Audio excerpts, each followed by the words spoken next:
ಎಲ್ಲರಿಗೂ ನಮಸ್ಕಾರ. ಹಾಗೆ ಎಲ್ಲರಿಗೂ ಅಬ್ದಿ ಅಕಾಡೆಮಿಗೆ ಸ್ವಾಗತ ಸ್ನೇಹಿತರೆ. ಇಂದಿನ ಟಾಪಿಕ್ ಬಂದು ನಾವು ರಾಮ್ಸಾರ್ ತಾಣಗಳ ಬಗ್ಗೆ ಮಾಹಿತಿಯನ್ನು ತಿಳ್ಕೊಬೇಕಾಗುತ್ತೆ. ರಾಮ್ಸಾರ್ ತಾಣಗಳು ಅಂತ ಬಂದಾಗ ಎಕ್ಸಾಮ್ ದೃಷ್ಟಿಯಿಂದ ಯಾವೆಲ್ಲ ಪ್ರಶ್ನೆಗಳನ್ನು ನಿಮಗೆ ಒಂದು ಸಬ್ಜೆಕ್ಟ್ ರಿಲೇಟೆಡ್ ಎನ್ವೈರನ್ಮೆಂಟಿಗೆ ಸಂಬಂಧಪಟ್ಟಂತೆ ಪ್ರಶ್ನೆ ಕೇಳ್ತಾರೆ, ಮತ್ತು ಅದಕ್ಕೆ ಸಂಬಂಧಪಟ್ಟಂಥ ಪ್ರಚಲಿತ ಘಟನೆಗಳು ಕರೆಂಟ್ ಅಫೇರ್ಸನ್ನು ಯಾವ ರೀತಿ ಕೇಳ್ತಾರೆ ಅಂತ ನಾವು ಇಂದಿನ ಕ್ಲಾಸಲ್ಲಿ ನೋಡ್ತಾ ಬರೋಣ. ಓಕೆ, ಎಸ್, ಇಂದಿನ ಟಾಪಿಕ್ ಬಂದು ರಾಮ್ಸಾರ್ ತಾಣಗಳು ಅಂತ ಹೇಳಿದೆ ಸ್ನೇಹಿತರೆ. ಯಾರೆಲ್ಲ ಒಂದು ನಮ್ಮ ಅಬ್ದಿ ಅಕಾಡೆಮಿ ಟೆಲಿಗ್ರಾಮ್ ಚಾನಲ್ಗೆ ಜಾಯ್ನ್ ಆಗಿಲ್ಲ, ದಯವಿಟ್ಟು ಈ ಸರ್ಚ್ ಮೂಲಕ ಜಾಯ್ನ್ ಆಗ್ತಾ ಬರ್ಬೋದು, ಅಥವಾ ಕಮೆಂಟ್ ಬಾಕ್ಸಲ್ಲಿ ನಮ್ಮ ಒಂದು ಟೆಲಿಗ್ರಾಮ್ ಚಾನಲ್ ಲಿಂಕನ್ನು ಕೊಟ್ಟಿರ್ತೀವಿ, ಡೈರೆಕ್ಟ್ ನೀವು ಜಾಯ್ನ್ ಆಗ್ತಾ ಬರ್ಬೋದು ಸ್ನೇಹಿತರೆ. ಓಕೆ, ಡೈರೆಕ್ಟ್ ಇವಾಗ ಮ್ಯಾಟ್ರಿಗೆ ಹೋಗೋಣ ನಾವು. ಓಕೆ, ರಾಮ್ಸಾರ್ ತಾಣಗಳು ಅಂತ ಬಂದಾಗ ನಮಗೆ ಅದಕ್ಕೆ ಸಂಬಂಧಪಟ್ಟಂತಹ ಪ್ರಚಲಿತ ಘಟನೆಗಳು ಇತ್ತೀಚೆಗೆ ಯಾವ ಸುದ್ದಿಯಲ್ಲಿದೆ ಅನ್ನೋದನ್ನ ಫಸ್ಟ್ ನೋಡ್ತಾ ಬರೋಣ. ಮತ್ತು ಅದಕ್ಕೆ ಸಂಬಂಧಪಟ್ಟಂತೆ ಸ್ಟೇಟ್ಮೆಂಟ್ ಮೂಲಕ ಪ್ರಶ್ನೆಗಳನ್ನು ಕೇಳೋದಾದರೆ ನಿಮಗೆ ಸ್ಟೇಟ್ಮೆಂಟ್ ಇತ್ತೀಚಿನ ಎಕ್ಸಾಮ್ಗಳಲ್ಲಿ ಸ್ಟೇಟ್ಮೆಂಟ್ ತುಂಬ ಪ್ರಶ್ನೆಗಳು ಬರ್ತಾವೆ ಅಂತ ಹೇಳ್ತಾ ಇದ್ದೀನಿ. ಹಾಗಾಗಿ ಯಾವುದೇ ಒಂದು ಕರೆಂಟ್ ಅಫೇರ್ಸನ್ನು ಓದಿದರೆ ಅದಕ್ಕೆ ಸಂಬಂಧಪಟ್ಟಂತೆ ಸಂಪೂರ್ಣ ಮಾಹಿತಿಯನ್ನು ನೀವು ತಿಳ್ಕೊಂಡಿರಬೇಕಾಗುತ್ತೆ. ಎಲ್ಲ ಪುಸ್ತಕಗಳಲ್ಲಿ ಇರುತ್ತೆ, ಅದೇನು ಎಲ್ಲೂ ಇರೋದಿಲ್ಲ. ಓಕೆ, ಯಾವುದೋ ಒಂದು ಪುಸ್ತಕ ನೀವು ಎನ್ವೈರನ್ಮೆಂಟ್ ಕರೆಂಟ್ ಅಫೇರ್ಸ್ ಇತ್ತಂದರೆ ಎನ್ವೈರನ್ಮೆಂಟ್ ಪುಸ್ತಕ ನೀವು ಓದ್ತಾ ಇತ್ತು ಅಂದರೆ ಅದರಲ್ಲಿ ಎಲ್ಲ ಮಾಹಿತಿಯನ್ನು ಕೊಟ್ಟಿರ್ತಾರೆ ಸ್ನೇಹಿತರೆ. ಬಟ್ ನಿಮಗೆ ಅದರಲ್ಲಿ ಸುಲಭವಾಗಿ ಯಾವ ರೀತಿ ಓದ್ಕೋಬೇಕು ಅಂತಲೂ ಸಹ ನಾನು ನಿಮಗೆ ಮಾಹಿತಿ ತಿಳಿಸ್ಕೊಡೋಕ್ಕೋಸ್ಕರ ಇಂಥ ವಿಡಿಯೋಗಳನ್ನು ಬರ್ತಾ ಇರ್ತೀನಿ. ಓಕೆ, ಹಾಗಾದರೆ ಇತ್ತೀಚೆಗೆ ರಾಮ್ಸಾರ್ ತಾಣಗಳು ನಿನ್ನೆವರೆಗೂ ನೋಡಿ, ಇದು ಏನಾದರೂ ಮುಂದೆ ಫ್ಯೂಚರಲ್ಲಿ ಯಾರಾದರೂ ಲೇಟಾಗಿ ವಿಡಿಯೋ ನೋಡ್ತಿದ್ರೆ ವಿಡಿಯೋ ಯಾವತ್ತು ಅಪ್ಲೋಡ್ ಆಗಿದೆ ಅಂತ ನೋಡಿಕೊಂಡು ಅಪ್ಡೇಟ್ ಆಗಬೇಕಾಗುತ್ತೆ. ಪ್ರಸ್ತುತ ಇವತ್ತಿನ ದಿನಕ್ಕೆ ರಾಮ್ಸಾರ್ ತಾಣಗಳು ಒಟ್ಟು 91 ಇದಾವೆ ಸ್ನೇಹಿತರೆ. ನಿನ್ನೆವರೆಗೂ 89 ಇತ್ತು, ನಿನ್ನೆ 2 ಆಡ್ ಆಗಿದೆ. ಅವೆರಡು ಸೇರಿ ಇತ್ತೀಚೆಗೆ 91 ರಾಮ್ಸಾರ್ ತಾಣಗಳನ್ನು ನಾವು ಭಾರತದಲ್ಲಿ ನೋಡ್ತಾ ಬರೋದು. ಎಕ್ಸಾಮಲ್ಲಿ ಕೇಳ್ತಾನೆ, ಇಫ್ ಇನ್ ಕೇಸ್ ನಾಳೆ ಅಥವಾ ಮುಂದಿನ ತಿಂಗಳು ಯಾವುದಾದ್ರೂ ಎಕ್ಸಾಮ್ ಇತ್ತಂದರೆ ನಮಗೆ ಜೂನ್ ಮಾಹಿತಿ ಪ್ರಕಾರ ಪ್ರಸ್ತುತ ಭಾರತದಲ್ಲಿ ಎಷ್ಟು ರಾಮ್ಸಾರ್ ತಾಣಗಳಿದೆ ಅಂತ ಪ್ರಶ್ನೆ ಕೇಳ್ತಾರೆ. 91 ರಾಮ್ಸಾರ್ ತಾಣಗಳನ್ನು ಒಳಗೊಂಡಿರ್ತದೆ ಸ್ನೇಹಿತರೆ, ಇದು ನೆನಪಲ್ಲಿರಬೇಕಾಗುತ್ತೆ ನಿಮಗೆ. ಓಕೆ, ನಂತರ ಬರೋದು ನಮಗೆ ಈ ರಾಮ್ಸಾರ್ ತಾಣಗಳಂತ ಬಂದಾಗ ಇದ್ರ ಬಗ್ಗೆ ಹಿನ್ನೆಲೆ ಸಂಪೂರ್ಣವಾಗಿ ತಿಳಿಸ್ಕೊಡ್ತಾ ಬರ್ತೀನಿ. ಬಟ್ ಪ್ರಚಲಿತ ಘಟನೆಗಳನ್ನು ಕೇಳೋದಾದರೆ 91 ಅಂತ ಹೇಳಿದೆ. ಅದ್ರ ಜೊತೆಗೆ ನಿಮಗೆ ಅತಿ ಹೆಚ್ಚಾಗಿ ನಮಗೆ ರಾಮ್ಸಾರ್ ತಾಣಗಳು ಯಾವ ದೇಶದಲ್ಲಿದೆ ಅಂತ ಪ್ರಶ್ನೆ ಕೇಳ್ತಾನೆ. ಬ್ರಿಟನ್, ಏನು ಯುನೈಟೆಡ್ ಕಿಂಗ್ಡಮ್ ಅಂತ ಕರಿತೀವಲ್ಲ, ಬ್ರಿಟನ್ ದೇಶದಲ್ಲಿ ಅತಿ ಹೆಚ್ಚು ರಾಮ್ಸಾರ್ ತಾಣಗಳನ್ನು ಒಳಗೊಂಡಿದೆ ಸ್ನೇಹಿತರೆ. ನಂತರ ಸೆಕೆಂಡ್ ಪ್ಲೇಸು ಮೆಕ್ಸಿಕೋ ಇದೆ. ಓಕೆ, ಮೆಕ್ಸಿಕೋ ಕಂಡು ಬರ್ತದೆ. ಮೆಕ್ಸಿಕೋದಲ್ಲಿ ಅತಿ ಹೆಚ್ಚು ಸೆಕೆಂಡ್, ಪ್ರಪಂಚದಲ್ಲೇ ಎರಡನೇದಾಗಿ ಅತಿ ಹೆಚ್ಚು ರಾಮ್ಸಾರ್ ತಾಣಗಳನ್ನು ಒಳಗೊಂಡಿರುವ ತಾಣ ಅಥವಾ ದೇಶ ಯಾವುದು ಅಂತ ಕೇಳಿದರೆ ಮೆಕ್ಸಿಕೋ ಆಗಿರ್ತದೆ ಸ್ನೇಹಿತರೆ. ಇನ್ನು ಮೋಸ್ಟ್ ಇಂಪಾರ್ಟೆಂಟ್ ಭಾರತ ಎಷ್ಟನೇ ಸ್ಥಾನದಲ್ಲಿದೆ ಅಂತ ಪ್ರಶ್ನೆ ಕೇಳ್ತಾನೆ. ನಮಗೆ ಪ್ರಪಂಚದಲ್ಲಿ ರಾಮ್ಸಾರ್ ಪಟ್ಟಿಯಲ್ಲಿ ಅತಿ ಹೆಚ್ಚು ತಾಣಗಳನ್ನು 3ನೇ ಸ್ಥಾನ ಹೊಂದಿರೋದು ಯಾವುದು ಅಂತ ಕೇಳಿದರೆ ನಮ್ಮ ಭಾರತ ದೇಶ ಆಗಿರ್ತದೆ ಸ್ನೇಹಿತರೆ. ನಮ್ಮ ಭಾರತ ದೇಶದಲ್ಲಿ ಪ್ರಸ್ತುತ ಎಷ್ಟಿದೆ ಅಂತ ಕೇಳಿದರೆ 91. ಪ್ರಪಂಚದಲ್ಲಿ ಎಷ್ಟನೇ ಸ್ಥಾನದಲ್ಲಿದೆ ಅಂದರೆ ಭಾರತದಲ್ಲಿ ಪ್ರಪಂಚದಲ್ಲಿ 3ನೇ ಸ್ಥಾನವಿದೆ. ಅದೇ ರೀತಿ ಏಷ್ಯಾದಲ್ಲಿ ಎಷ್ಟನೇ ಸ್ಥಾನ ಇದೆ ಅಂತ ಪ್ರಶ್ನೆ ಕೇಳಿದರೆ ತುಂಬಾ ಇಂಪಾರ್ಟೆಂಟ್, ಇದು ಯಾರು ಕೊಟ್ಟಿರಲ್ಲ, ಇದು ಮೊದಲನೇ ಸ್ಥಾನದಲ್ಲಿದೆ ಅಂದರೆ ಏಷ್ಯಾ ಖಂಡದಲ್ಲೇ. ಓಕೆ, ಅಥವಾ ಏಷ್ಯಾ ದೇಶಗಳಲ್ಲಿ ಅತಿ ಹೆಚ್ಚು ರಾಮ್ಸಾರ್ ತಾಣಗಳನ್ನು ಒಳಗೊಂಡಿರುವಂತಹ ದೇಶ ಯಾವುದು ಅಂತ ಕೇಳಿದರೆ ನಮ್ಮ ಭಾರತ ದೇಶ ಆಗಿರ್ತಾರೆ ಸ್ನೇಹಿತರು. ಓಕೆ, ಈ 3 ಅಂಶಗಳು ಯಾವ ರೀತಿ ಬೇಕಾದ್ರೂ ನಿಮಗೆ ಅವರು ಪ್ರಶ್ನೆಗಳನ್ನು ಕೇಳ್ತಾ ಬರ್ತಾರೆ, ನೆನಪಿಟ್ಕೋಬೇಕು. ಓಕೆ, ಇದೇ ರೀತಿ ನಮಗೆ ಇಲ್ಲಿ ಭಾರತದ್ದು ಪ್ರಪಂಚದ ತನಕ ನೋಡ್ತಾ ಬಂದರೆ, ಹಾಗಾದರೆ ಭಾರತದಲ್ಲಿ ಅತಿ ಹೆಚ್ಚು ರಾಮ್ಸಾರ್ ತಾಣಗಳನ್ನು ಒಳಗೊಂಡಿರುವಂತಹ ರಾಜ್ಯ ಯಾವುದು ಅಂತ ಪ್ರಶ್ನೆ ಕೇಳಿದರೆ ನಮ್ಮ ತಮಿಳುನಾಡು ರಾಜ್ಯ ಆಗಿರ್ತದೆ. ಮತ್ತು ಅತಿ ಸೆಕೆಂಡ್ ಯಾವುದು ಅಂದರೆ ಭಾರತದಲ್ಲಿ 2ನೇ ಅತಿ ಹೆಚ್ಚಾಗಿ ತಾಣವನ್ನು ಹೊಂದಿರೋದು ಯಾವುದು ಅಂತ ಕೇಳಿದರೆ ಉತ್ತರ ಪ್ರದೇಶ ಆಗಿರ್ತದೆ ಸ್ನೇಹಿತರೆ. ಅಥವಾ ದಕ್ಷಿಣ ಭಾರತದಲ್ಲಿ ಅತಿ ಹೆಚ್ಚು ರಾಮ್ಸಾರ್ ತಾಣಗಳನ್ನು ಒಳಗೊಂಡಿರುವಂತಹ ರಾಜ್ಯ ಯಾವುದು ಅಂತ ಕೇಳಿದರೆ ತಮಿಳುನಾಡು. ಭಾರತದಲ್ಲಿ ಅತಿ ಹೆಚ್ಚು ಒಂದು ರಾಮ್ಸಾರ್ ತಾಣಗಳನ್ನು ಒಳಗೊಂಡಿರುವಂತಹ ಒಂದು ರಾಜ್ಯ ಯಾವುದು ಅಂತ ಕೇಳಿದರೆ ತಮಿಳುನಾಡು ರಾಜ್ಯ ಆಗಿರ್ತದೆ ಸ್ನೇಹಿತರೆ. ಸೆಕೆಂಡು ಉತ್ತರ ಪ್ರದೇಶ ರಾಜ್ಯ ಆಗಿರ್ತದೆ. ಹಾಗಾದರೆ 3ನೇದು ಪ್ರಶ್ನೆ ಬರಬೇಕು, ನಮ್ಮ ಕರ್ನಾಟಕದಲ್ಲೂ ಇದಾವ ರಾಮ್ಸಾರ್ ತಾಣಗಳು ಅಂತ. ಎಸ್, 100% ಕರ್ನಾಟಕದಲ್ಲಿ ಒಟ್ಟು ಎಷ್ಟು 4 ರಾಮ್ಸಾರ್ ತಾಣಗಳನ್ನು ಒಳಗೊಂಡಿದೆ ಸ್ನೇಹಿತರೆ. ಓಕೆ, ಕರ್ನಾಟಕದಲ್ಲಿ ಒಟ್ಟು ಎಷ್ಟು 4 ರಾಮ್ಸಾರ್ ತಾಣಗಳು. ಇದ್ರ ಬಗ್ಗೆ ಕಂಪ್ಲೀಟ್ ಮಾಹಿತಿನ ನಾನು ನಿಮಗೆ ಕೊಡ್ತಾ ಬರ್ತೀನಿ, ಮತ್ತು ಹಳೆ ಕ್ಲಾಸಲ್ಲೂ ತಿಳಿಸ್ಕೊಟ್ಟಿದ್ದೆ ಕರೆಂಟ್ ಅಫೇರ್ಸ್ ಕ್ಲಾಸಲ್ಲಿ. ಮತ್ತೊಮ್ಮೆ ಸಿಂಪಲಾಗಿ ಹೇಳ್ತಾ ಬರ್ತೀನಿ. ಓಕೆ, ಮೊದಲ ಬಾರಿಗೆ ನಮಗೆ ಕರ್ನಾಟಕದಲ್ಲಿ ಯಾವ ಒಂದು ರಾಮ್ಸಾರ್ ತಾಣ ಗುರುತಿಸಲ್ಪಟ್ಟಿದ್ದು ಅಂತ ಪ್ರಶ್ನೆ ಕೇಳ್ತಾನೆ. ರಂಗನತಿಟ್ಟು ಒಂದು ಪಕ್ಷಿಧಾಮ ಮಂಡ್ಯ ಜಿಲ್ಲೆಯಲ್ಲಿದೆ, ಇಂಪಾರ್ಟೆಂಟ್ ಆಗಿರುತ್ತೆ. ನಂತರ ಅಂಕ ಸಮುದ್ರ ಎಲ್ಲ ನೆನಪು ಮಾಡ್ಕೋಬೇಕಾಗುತ್ತೆ. ಈಗ ಅಂಕ ಸಮುದ್ರ ಅಂತ ಬರುತ್ತೆ, ಇದೊಂದು ಬರ್ದಿಲ್ಲ ಸ್ನೇಹಿತರೆ, ಮಿಕ್ಕಿದೆಲ್ಲ ಬರ್ದಿದ್ದೀನಿ. ಓಕೆ, ಈಸಿಯಾಗಿ ಅಂಡರ್ಸ್ಟುಡ್ ಆಗುತ್ತೆ, ಬಟ್ ನಿಮಗೆ ಗೊತ್ತಿರುತ್ತೆ ಅಂತ ಹೇಳ್ಬಿಟ್ಟು ನಾನು ಇದನ್ನು ರಿವಿಷನ್ ಥರ ಮಾಡಿಸ್ತಾ ಇದ್ದೀನಿ ಅಷ್ಟೇ. ಓಕೆ, ಅಂಕ ಸಮುದ್ರ ಅಂತ ಬಂದಾಗ ಇದು ವಿಜಯನಗರ ಜಿಲ್ಲೆಯಲ್ಲಿ ಕಂಡು ಬರ್ತದೆ. ನಂತರ ಅಘನಾಶಿನಿ ಮುಖಜ ಭೂಮಿ ಅಂತ ಕರೀತಾರೆ, ಉತ್ತರ ಕನ್ನಡ ಜಿಲ್ಲೆಯಲ್ಲಿ ಕಂಡು ಬರುವಂಥದ್ದು. ನಂತರ ಮಾಗಡಿ ಕೆರೆ ಸಂರಕ್ಷಣಾ ಮೀಸಲು ಪ್ರದೇಶ ಎಲ್ಲಿ ಕಂಡು ಬರ್ತದೆ ಅಂತ ಕೇಳಿದ್ರೆ ಗದಗ ನೋಡಿ, ಇಲ್ಲಿ ಇದೆ ನೋಡಿ, ಗದಗಲ್ಲಿ ಕಂಡು ಬರುತ್ತೆ ಅಂತ ನೀವು ನೆನಪಲ್ಲಿ ಇಟ್ಕೊಂಡಿರ್ಬೇಕಾಗುತ್ತೆ ಸ್ನೇಹಿತರೆ. ನಾಗನಾಶಿನಿ ಅಂತ ಬಂದಾಗ ರಿವರ್ ಆಲ್ಮೋಸ್ಟ್ ಅದು ಉತ್ತರ ಕನ್ನಡದಲ್ಲಿ ಕಂಡು ಬರುತ್ತೆ ಈಸಿಯಾಗಿ ನೀವು ನೆನಪಿಟ್ಕೋಬಹುದು. ಬಟ್ ಅಂಕ ಸಮುದ್ರ ಮಾತ್ರ ನಿಮಗೆ ಕನ್ಫ್ಯೂಷನ್ ಆಗುವಂಥ ಚಾನ್ಸಸ್ ಇರುತ್ತೆ. ಓಕೆ, ಅದು ವಿಜಯನಗರದಲ್ಲಿ ಕಂಡು ಬರುವಂಥದ್ದು. ಓಕೆ, ಅದು ನೆನಪಲ್ಲಿ ಇಟ್ಕೊಂಡಿರ್ಬೇಕಾಗುತ್ತೆ. ಓಕೆ, ಇವು 4 ಸಹ ಕರ್ನಾಟಕದಲ್ಲಿ ಒಟ್ಟು ಎಷ್ಟಿದೆ? 4 ಇದೆ ಸ್ನೇಹಿತರೆ. ಅತಿ ಹೆಚ್ಚು ರಾಜ್ಯ ಯಾವುದು ಒಳಗೊಂಡಿದೆ ಅಂತ ಕೇಳಿದ್ರೆ ತಮಿಳುನಾಡು ರಾಜ್ಯ ಅತಿ ಹೆಚ್ಚು ರಾಮ್ಸರ್ ತಾಣಗಳನ್ನು ಒಳಗೊಂಡಿರುತ್ತದೆ. ನೋಡಿ, ಇಲ್ಲೇ ನಿಮಗೆ ಆಲ್ಮೋಸ್ಟ್ 90% ಪ್ರಶ್ನೆಗಳು ನಿಮಗೆ ಇತ್ತೀಚಿನ ಎಕ್ಸಾಮ್ಗಳಲ್ಲಿ ಇಲ್ಲೇ ಪ್ರಶ್ನೆಗಳನ್ನು ಕೇಳಲಾಗ್ತದೆ. ಇನ್ನು 10% ಯಾವ ರೀತಿ ನಿಮಗೆ ಇದ್ರ ಮೇಲೆ ಬೇಸಿಕನ್ನು ತಿಳ್ಕೊಂಡು ನಿಮಗೆ ಪ್ರಶ್ನೆಗಳನ್ನು ಕೇಳಲಾಗ್ತದೆ ಅಂತ ಮಾಹಿತಿಯನ್ನು ತಿಳಿಸ್ಕೊಡ್ತಾ ಬರ್ತೀನಿ. ಪ್ಲಸ್ ಕರೆಂಟ್ ಅಫೇರ್ಸನ್ನು ಏನು ಓದಿರಬೇಕು ಅಂತ ಮಾಹಿತಿಯನ್ನು ತಿಳಿಸ್ಕೊಡ್ತಾ ಬರ್ತೀನಿ ಸ್ನೇಹಿತರೆ. ಓಕೆ,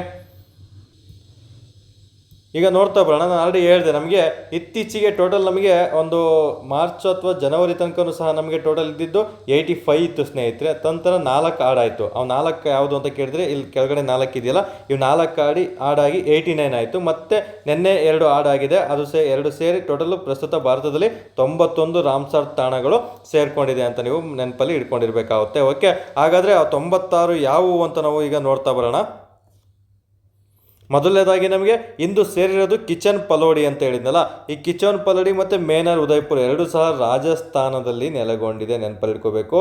ಇವತ್ತಿನ ಕರೆಂಟ್ ಅಫೇರ್ಸ್ ಆಗಿರುತ್ತೆ, ಇದು ತುಂಬಾ ಇಂಪಾರ್ಟೆಂಟ್ ಆಗಿರೋದು. ಇದನ್ನು ನೀವು ಅಪ್ಡೇಟ್ ಆಗಿರಲೇಬೇಕು ಸ್ನೇಹಿತರೆ. ಯಾಕಂದರೆ ತುಂಬಾ ಇವು ಪ್ರತಿ ಸಲ ನೀವು ಎಕ್ಸಾಮ್ ಬರೆಯೋಕ್ಕಿಂತ ಮುಂಚೆ ಒಂದು 15 ದಿನ ಮುಂಚೆ ನೋಡ್ಕೋಬೇಕು ಎಷ್ಟು ರಾಮ್ಸರ್ ತಾಣಗಳಿದೆ, ರೀಸೆಂಟಾಗಿ ಯಾವ್ದು ಆಡಾಗಿದೆ ಅಂತ ನೀವು ಕಂಪಲ್ಸರಿ ನೋಡ್ಕೊಳ್ಲೇಬೇಕಾಗುತ್ತೆ. ಕಿಚನ್ ಪಲೋಡಿ ಮತ್ತು ಮೆನಾರ್ ಇವೆರಡು ಮೆನಾರ್ ಅನ್ನೋದು ಉದಯ್ಪುರದಲ್ಲಿದೆ. 2 ಸಹ ರಾಜಸ್ಥಾನದಲ್ಲಿ ರಾಜ್ಯದಲ್ಲಿ ಕಂಡುಬರುವಂತಹ ಒಂದು ರಾಮ್ಸರ್ ತಾಣಗಳಾಗಿರ್ತವೆ. ನೆನಪಲ್ಲಿರಬೇಕಾಗುತ್ತೆ ಕಿಚನ್ ಪಲೋಡಿ, ಮೆನಾರ್, ಉದಯ್ಪುರ. ಹಾಗಾದರೆ ನಮಗೆ ರಾಜಸ್ಥಾನದಲ್ಲಿ ಇನ್ನೂ ಯಾವುದಾದ್ರೂ ಒಂದು ರಾಮ್ಸರ್ ತಾಣಗಳು ಇದಾವ ಅನ್ನೋದನ್ನು ನಿಮಗೆ ಲಾಸ್ಟಲ್ಲಿ GK ಯಾವುದೆಲ್ಲ ಕಂಪಲ್ಸರಿ ರಾಮ್ಸರ್ ತಾಣಗಳನ್ನು ಓದಬೇಕಂತ ಕೊಟ್ಟಿದ್ದೀನಿ, ಅಲ್ಲಿ ಸಹ ನಿಮಗೆ ತಿಳಿಸ್ಕೊಡ್ತಾ ಬರ್ತೀನಿ.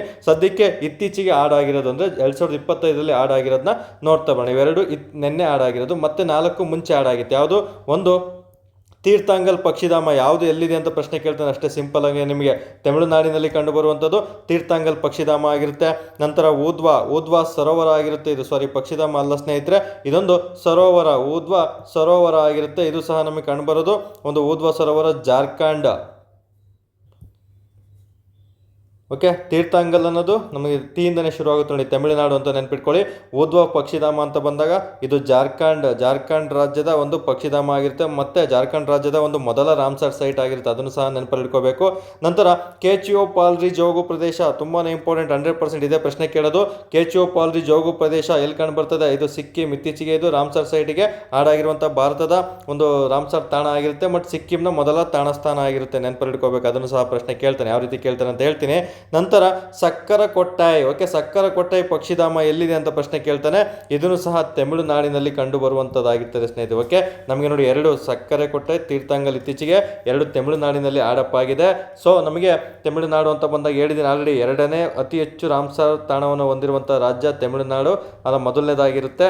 ನಂತರ 2ನೇದು ಒಂದು ಉತ್ತರ ಪ್ರದೇಶ ಆಗಿರುತ್ತೆ. ಸ್ಟಾರ್ಟಿಂಗಲ್ಲಿ ಹೇಳಿದೆ Tamil Nadu highest, second highest UP ಆಗಿರ್ತದೆ ಸ್ನೇಹಿತರೆ. ಓಕೆ, UP TV ಅಂತ ನೆನ್ಪಿಟ್ಕೊಳ್ಳಿ ಸಾಕು, ವಿನ U ಅಂತ ಕನ್ಸಿಡರ್ ಮಾಡ್ಕೊಳ್ಳಿ ನೀವೇ. ತಮಿಳುನಾಡು ಹೈಯೆಸ್ಟು, ಒಂದು V ಅಂದರೆ U ಅಂತ ನೆನ್ಪಿಟ್ಕೊಳ್ಳಿ, Uttar Pradesh. Okay, first second ಸ್ಥಾನದಲ್ಲಿದೆ. ಹಾಗಾದರೆ ಇಲ್ಲಿ ಜಾರ್ಖಂಡ್ ಸಿಕ್ಕಿಂ ಮೇಲೆ ವಿಶೇಷತೆ ಇದೆ. ಯಾಕಂದರೆ ಈ ಪ್ರಸ್ತುತ ನಮಗೆ ಸಿಕ್ಕಿಮು ಮತ್ತು ಜಾರ್ಖಂಡಲ್ಲಿ ಯಾವುದೇ ಥರ ಒಂದು ವೆಟ್ಲ್ಯಾಂಡ್ಗಳು ಅಂದರೆ ರಾಮ್ಸರ್ ಸೈಟ್ಗಳು ಇರಲಿಲ್ಲ ಸ್ನೇಹಿತರೆ. ಯಾವುದೇ ಥರ ರಾಮ್ಸರ್ ತಾಣಗಳು ಯಾವುದು ಆಡಪ್ಪಾಗಿರಲಿಲ್ಲ. ಮೊದಲ ಬಾರಿಗೆ ಜಾರ್ಖಂಡ್ ಮತ್ತು ಸಿಕ್ಕಿಂನಲ್ಲಿ ಒಂದೊಂದು ರಾಮ್ಸರ್ ತಾಣಗಳು ಆಡಾಗಿದೆ, ಅದನ್ನು ಸಹ ಇಂಪಾರ್ಟೆಂಟ್ ಆಗಿರುತ್ತೆ. ಈ ರೀತಿಯೂ ಸಹ ನಿಮಗೆ ಪ್ರಶ್ನೆ ಕೇಳ್ಬೋದು. ಇತ್ತೀಚೆಗೆ ಊದ್ವಾ ಪಕ್ಷಿಧಾಮವು ನಮಗೆ ಜಾರ್ಖಂಡ್ ರಾಜ್ಯದಲ್ಲಿ ಕಂಡುಬರುವಂತಹ ಊದ್ವಾ ಸರೋವರವು ಜಾರ್ಖಂಡ್ ರಾಜ್ಯದಲ್ಲಿ ಕಂಡುಬರುವಂತಹ ಒಂದು ರಾಮ್ಸರ್ ತಾಣವಾಗಿದೆ ಅಂತ ಒಂದು ಸ್ಟೇಟ್ಮೆಂಟ್ ಕೊಟ್ಬಿಟ್ಟು, 2ನೇ ಸ್ಟೇಟ್ಮೆಂಟು ಜಾರ್ಖಂಡ್ ರಾಜ್ಯಗಳಲ್ಲಿ ಇದೇ ಮೊದಲ ಒಂದು ರಾಮ್ಸರ್ ಸೈಟ್ ಆಗಿದೆ ಅಂತ ಪ್ರಶ್ನೆ ಕೇಳ್ತಾನೆ. ಸೊ ಅದನ್ನು ಸಹ ಸರಿಯಾಗಿರುತ್ತೆ. ಅದೇ ರೀತಿ ಸಿಕ್ಕಿಂ ಥರನೂ ಸಹ ಅದೇ ರೀತಿ ನಿಮಗೆ ಪ್ರಶ್ನೆಗಳನ್ನು ಕೇಳಲಾಗ್ತದೆ ಸ್ನೇಹಿತರೆ. ಅವ್ರು ಯಾವ ರೀತಿ ಬೇಕಾದರೂ ಪ್ರಶ್ನೆ ಕೇಳಿ ನಮ್ಮ ಅಭ್ಯರ್ಥಿಗಳು ಓದೋದಕ್ಕೆ ಸಿದ್ಧರಾಗಿರಬೇಕು. ಓಕೆ, ಯಾವ ರೀತಿ ಆದರೂ ಕೇಳಿ, ನಿಮಗೆ ಕಾನ್ಸೆಪ್ಟ್ ಕ್ಲಿಯರ್ ಆಯಿತು ಅಂತ ಹೇಳ್ತೀನಲ್ಲ, ನೀವು ಯಾರು ಕಾನ್ಸೆಪ್ಟನ್ನು 360ಯಲ್ಲಿ ಓದಿರ್ತೀರಾ ಅಂಥ ಅಭ್ಯರ್ಥಿಗಳು ಕೇವಲ ನನ್ನ ವಿಡಿಯೋ ನೋಡೋದಲ್ಲ, ನೀವು ಕಂಪ್ಲೀಟಾಗಿ ನೀವು ಒಬ್ಬರೇ ಓದ್ತಾ ಇದ್ದೀರಾ, ಈ 360 ಆ್ಯಂಗಲಲ್ಲಿ ಓದ್ಕೊಳ್ಳಿ. ಖಂಡಿತ ಯಾವ ಎಕ್ಸಾಮು ನಿಮಗೆ ಕಷ್ಟ ಆಗೋದಿಲ್ಲ ಸ್ನೇಹಿತರೆ. ಒಂದು ವರ್ಡು ಅಥವಾ ಸುಮ್ಮನೆ ಯಾವುದೋ ಒಂದು ಕೊಟ್ಟಿದ್ದಾರೆ, ಯಾವುದೋ ಒಂದು ಯೂಟ್ಯೂಬಲ್ಲಿ ಹೇಳ್ತಾ ಇದ್ದಾರೆ ಅಂತ ನೋಡೋದಲ್ಲ, ಕಂಪ್ಲೀಟ್ ಮಾಹಿತಿಯನ್ನು ತೊಗೋಬೇಕು. ಓಕೆ, ಯಾವುದೇ ಥರ ತಮ್ನೈಲ್ಗಳನ್ನ ನೋಡಿ ಯೂಟ್ಯೂಬ್ ನೋಡೋದಲ್ಲ, ಬಟ್ ಅದರೊಳಗೆ ಮಾಹಿತಿ ಇದೆಯಲ್ಲ ಅಂತ ತಿಳ್ಕೊಂಡು ಯೂಟ್ಯೂಬನ್ನು ನೀವು ಫಾಲೋ ಮಾಡ್ತಾ ಬರಬೇಕಾಗುತ್ತೆ. ಓಕೆ, ನಮ್ಮದು ಅಷ್ಟೇ, ನಾನು ಚೆನ್ನಾಗಿ ಹೇಳ್ತಾ ಇಲ್ವಾ, ದಯವಿಟ್ಟು ನೆಕ್ಸ್ಟ್ ಟೈಮಿಂದ ನೀವು ನೋಡಲೇಬೇಡಿ. ಓಕೆ, ನಾನು ಚೆನ್ನಾಗಿ ಹೇಳ್ತಾ ಇದ್ರೆ ಮಾತ್ರ ಅದನ್ನು ಕಂಟಿನ್ಯೂ ಮಾಡ್ತಾ ಬರಬೇಕಾಗುತ್ತೆ ಸ್ನೇಹಿತರೆ ನೀವು. ಹಾಗಾದರೆ ಈ ಕಿಚನ್ ಪಲೋಡಿ, ಮೆನಾರು, ತೀರ್ಥಂಗಲ್, ಊದ್ವಾ, ಕೆಚಿಯೋಪಾಲ್ರಿ, ಸಕ್ಕರಕೋಟೆ ಇಷ್ಟೂ ಸಹ ನಿಮ್ಮ ಮೈಂಡಲ್ಲಿ ಪ್ರಸ್ತುತ ಇರಲೇಬೇಕಾಗುತ್ತೆ. ಮುಂದಿನ ಎಕ್ಸಾಮ್ಗಳಿಗೆ ಇವೆಲ್ಲನೂ ಇಂಪಾರ್ಟೆಂಟ್ ಆಗಿರುತ್ತೆ, ಯಾಕಂದರೆ ಕರೆಂಟ್ ಅಫೇರ್ಸ್ ಆಗಿರ್ತವೆ ಸ್ನೇಹಿತರೆ, ನೆನಪಲ್ಲಿ ಇಟ್ಕೋಬೇಕು, ತುಂಬಾ ಇಂಪಾರ್ಟೆಂಟ್ ಆಗಿರುವಂಥದ್ದು. ಹಾಗಾದರೆ ನೆಕ್ಸ್ಟ್ ನಮಗೆ ಯಾವುದ್ರ ಮೇಲೆ ನಿಮಗೆ ಇಲ್ಲಿ ಪ್ರಶ್ನೆಗಳನ್ನು ಕೇಳಲಾಗ್ತದೆ ಅಂತ ಮಾಹಿತಿಯನ್ನು ನೋಡ್ತಾ ಬರೋಣ. ಓಕೆ, ಈಗ ನಿಮಗೆ ಕರೆಂಟ್ ಅಫೇರ್ಸ್ ಗೊತ್ತಾಯಿತು, ಮತ್ತು ಸ್ಟ್ಯಾಟಿಕ್ ಜಿ ಕೆ ಥರ ಎಲ್ಲೆಲ್ಲಿ ಅತಿ ಹೆಚ್ಚಾಗಿದೆ, ಯಾವ ರೀತಿ ಪ್ರಶ್ನೆ ಕೇಳ್ತಾರೆ, ಎಲ್ಲ ಅಂಶವನ್ನು ತಿಳಿಸ್ಕೊಟ್ಟೆ. ಇದಕ್ಕೆ ಸಂಬಂಧಪಟ್ಟಂತೆ ಬೇಸಿಕ್ಕನ್ನು ಯಾವ ರೀತಿ ನೀವು ಕವರ್ ಮಾಡ್ಕೋಬೇಕು, ಯಾವೆಲ್ಲ ಬೇಸಿಕ್ ಅಂಶಗಳನ್ನು ರಾಮ್ಸಾರ್ ತಾಣಗಳಿಗೆ ಸಂಬಂಧಪಟ್ಟಂತೆ ಪ್ರಶ್ನೆ ಕೇಳ್ತಾರೆ ಅಂತ ನಾನು ನಿಮಗೆ ಮಾಹಿತಿಯನ್ನು ತಿಳಿಸ್ಕೊಡ್ತಾ ಬರ್ತೀನಿ ಸ್ನೇಹಿತರೆ. ಓಕೆ, ರಾಮ್ಸಾರ್ ಅಂತ ಬಂದಾಗ ನಮಗೆ ಈ ರಾಮ್ಸಾರ್ ಅಂತ ಹೇಳಿದ್ನಲ್ಲ, ಇದೆಲ್ಲ ರಾಮ್ಸಾರ್ ಬಗ್ಗೆ ಪ್ರಶ್ನೆ ಕೇಳ್ತಾನೆ. ರಾಮ್ಸಾರ್ ಎಲ್ಲಿದೆ ಅಂತ ಪ್ರಶ್ನೆ ಕೇಳ್ಬಿಡ್ತಾನೆ ಸಿಂಪಲ್ ಆಗಿ PC ಎಕ್ಸಾಮ್ಗಳಲ್ಲಿ. ಇದು ಇರಾನ್ ದೇಶದಲ್ಲಿ, ಕನ್ಫ್ಯೂಷನ್ ಮಾಡ್ಕೋಬಾರ್ದು. ಆಪ್ಷನ್ನು Iran, Iraq, okay, Iran, Iraq, Israel, Italy, ಈ ರೀತಿ ಇಂದನೇ ಶುರುವಾಗಂಗೆ ಕೊಟ್ಬಿಡ್ತಾನೆ ಕನ್ಫ್ಯೂಷನ್ ಮಾಡೋಕ್ಕೆ. ಸೊ ರಾಮ್ಸರ್ ಅಂತ ಬರೋದು ನಮಗೆ ಇರಾನ್ನಲ್ಲಿ ಕಂಡು ಬರುವಂತಹ ಒಂದು ಪ್ರದೇಶ ಆಗಿರ್ತದೆ ಸ್ನೇಹಿತರೆ, ನೆನಪಿಟ್ಕೋಬೇಕಾಗುತ್ತೆ. ಓಕೆ, ನಮಗೇನು ಕ್ಯಾಸ್ಪಿಯನ್ ಸಮುದ್ರ ಅಂತ ಎಲ್ಲ ಓದಿರ್ತಿರಲ್ಲ ನಿಮಗೆ, ಈ ಕ್ಯಾಸ್ಪಿಯನ್ ಸಮುದ್ರದ ಒಂದು ದಕ್ಷಿಣ ದಡದಲ್ಲಿ ಕಂಡು ಬರ್ತದೆ. ಓಕೆ, ನಮಗೆ ಈ ಇರಾನ್ ಅನ್ನೋದು ನಮಗೆ ಅಥವಾ ರಾಮ್ಸರ್ ಎಂಬ ಸ್ಥಳ ಕ್ಯಾಸ್ಪಿಯನ್ ಸರೋವರ, ಎಲ್ಲರೂ ಓದಿರ್ತೀರ ಉಪ್ಪಿನ ಸರೋವರ ಅಂತ. ಓಕೆ, ಪ್ರಪಂಚದ ಅತಿ ದೊಡ್ಡ ಉಪ್ಪಿನ ಸರೋವರ ಕ್ಯಾಸ್ಪಿಯನ್ ಸರೋವರ ಅಂತ ಗೊತ್ತಿರುತ್ತೆ.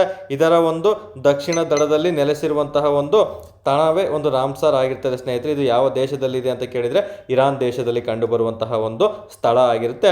ಇದರ ಒಂದು ಮೊದಲನೇ ಸಮಾವೇಶ 1971 ಫೆಬ್ರವರಿ 2ರಂದು ಜರುಗುತ್ತೆ. ಹಾಗಾಗಿ ಫೆಬ್ರವರಿ 2 ಪ್ರತಿ ವರ್ಷ ನಾವು ಏನೆಂದು ಆಚರಣೆ ಮಾಡ್ತೀವಿ, ವಿಶ್ವ ಜೌಗು ದಿನ ಎಂದು ಆಚರಣೆ ಮಾಡ್ತೀವಿ. ತುಂಬಾ ಇಂಪಾರ್ಟೆಂಟು. ನಮಗೆ ಪ್ರತಿ ವರ್ಷ 2001 ಈ ಫೆಬ್ರವರಿ 2 ಯಾವ ದಿನವನ್ನಾಗಿ ಆಚರಣೆ ಮಾಡ್ತೀವಿ ಅಂತ ಕೇಳಿದರೆ ವರ್ಲ್ಡ್ ವೆಟ್ಲ್ಯಾಂಡ್ ಡೇ, ವಿಶ್ವ ಜೌಗು ದಿನವನ್ನು ಯಾವಾಗ ಆಚರಣೆ ಮಾಡ್ತಾರೆ ಅಂತ ಕೇಳಿದರೆ ಫೆಬ್ರವರಿ 2. ಮತ್ತು ಇದರ ಒಂದು ಕರೆಂಟ್ ಅಫೇರ್ಸ್ ಥೀಮನ್ನು ನಿಮಗೆ ಹೇಳ್ತಾ ಇದ್ದೀನಿ. ಇದರಲ್ಲಿ ನಮಗೆ ಕರೆಂಟ್ ಅಫೇರ್ಸ್ ಥೀಮ್ ತುಂಬಾ ಇಂಪಾರ್ಟೆಂಟ್ ಆಗಿರುತ್ತೆ. 2025ನೇ ಸಾಲಿನ ವಿಶ್ವ ಜೌಗು ದಿನದ ಒಂದು ಥೀಮ್ ಅಂದರೆ ಘೋಷವಾಕ್ಯ ಏನಾಗಿದೆ ಅಂತ ಹೇಳ್ಬಿಟ್ಟು ನಿಮಗೆ ಹೋಮ್ವರ್ಕ್ ಕೊಡ್ತಾ ಇದ್ದೀನಿ ಸ್ನೇಹಿತರೆ. ಆಲ್ರೆಡಿ ಹೇಳಿದ್ದೀನಿ, ಕೆಲವೊಂದು ಅಂಶಗಳನ್ನು ಹೋಮ್ವರ್ಕ್ ಕೊಡ್ತೀನಿ. ಆ ಅಂಶ ಹೋಮ್ವರ್ಕ್ ಕೊಟ್ಟಿರೋದ್ರಲ್ಲಿ ನಿಮಗೆ 100% ಕೇಳುವಂಥ ಚಾನ್ಸಸ್ ಇರುತ್ತೆ. ಹಾಗಾಗಿ ನಿಮಗೆ ಅದು ವರ್ಕ್ ಕೊಡ್ತಾ ಇದ್ದೀನಿ ಸ್ನೇಹಿತರೆ. 2025ನೇ ಸಾಲಿನ ವಿಶ್ವ ಜೌಗು ದಿನದ ಘೋಷವಾಕ್ಯ ಏನು, ಧ್ಯೇಯವಾಕ್ಯ ಏನು ಅನ್ನೋದನ್ನ ನೀವು ಗೂಗಲ್ ಸರ್ಚ್ ಮಾಡಿ ನೋಟ್ಸ್ ಮಾಡಿ ಇಟ್ಕೋಬೇಕು. 100% ಪ್ರಶ್ನೆ ಆಗೇ ಆಗುತ್ತೆ. ಓಕೆ, ನಂತರ ಬರೋದು ನಮಗೆ ಈ ಸಮಾವೇಶ ಅಂತ ಬಂದಾಗ ಇಷ್ಟ ಆಯಿತು. ನಂತರ ಈ ಸಮಾವೇಶದ ಬಗ್ಗೆ ಯಾವ ರೀತಿ ನಿಮಗೆ ಪ್ರಶ್ನೆಗಳನ್ನು ಕೇಳಲಾಗ್ತದೆ ಅನ್ನೋ ಒಂದು ವಿವರಣೆಯನ್ನು ನೀಡ್ತಾ ಬರ್ತೀನಿ. ಓಕೆ, ತುಂಬಾ ಇಂಪಾರ್ಟೆಂಟ್ ಆಗಿರುವಂಥದ್ದು ಇಲ್ಲಿ ಪ್ರಶ್ನೆ ಆಗೋದು ನಿಮಗೆ. ಇದು ಜಾರಿಗೆ ನೋಡಿ, ಸಮಾವೇಶ ಜರುಗಿದ್ದೇನೋ 1971 ಅಂತ ಗೊತ್ತಾಯಿತು, ಆದರೆ ಇದು ಜಾರಿಗೆ ಬಂದಿದ್ದು ಅದು 4 ವರ್ಷ ಆದಮೇಲೆ. ಓಕೆ, 1975ರಲ್ಲಿ ಇದು ಜಾರಿಗೆ ಬರ್ತದೆ ಸ್ನೇಹಿತರೆ. ಈ ಜಾರಿಗೆ ಬಂದಾಗ ನಮ್ಮ ಭಾರತ ಇದಕ್ಕೆ ಸಹಿ ಹಾಕಿರಲಿಲ್ಲ.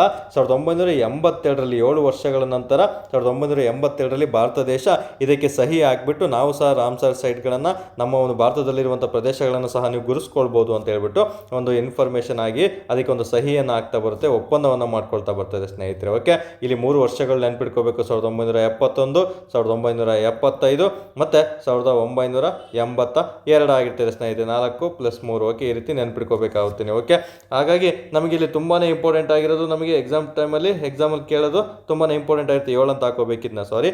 ಓಕೆ, ಹಾಗಾದರೆ ಇಲ್ಲಿ ನಮಗೆ ನೆಕ್ಸ್ಟ್ ರಾಮ್ಸಾರ್ ತಾಣಗಳು ಅಂತ ಬಂದಾಗ ನೆಕ್ಸ್ಟ್ ಯಾವ ರೀತಿ ಪ್ರಶ್ನೆಯನ್ನು ನಿಮಗೆ ಕೇಳಲಾಗ್ತದೆ, ಇವು ಬೇಸಿಕ್ ನೀಡು ನೋಡಿ, ಬೇಸಿಕ್ ಆಗಿ ನಮಗೆ ಪ್ರಶ್ನೆ ಕೇಳ್ತಾ ಬರ್ತಾರೆ.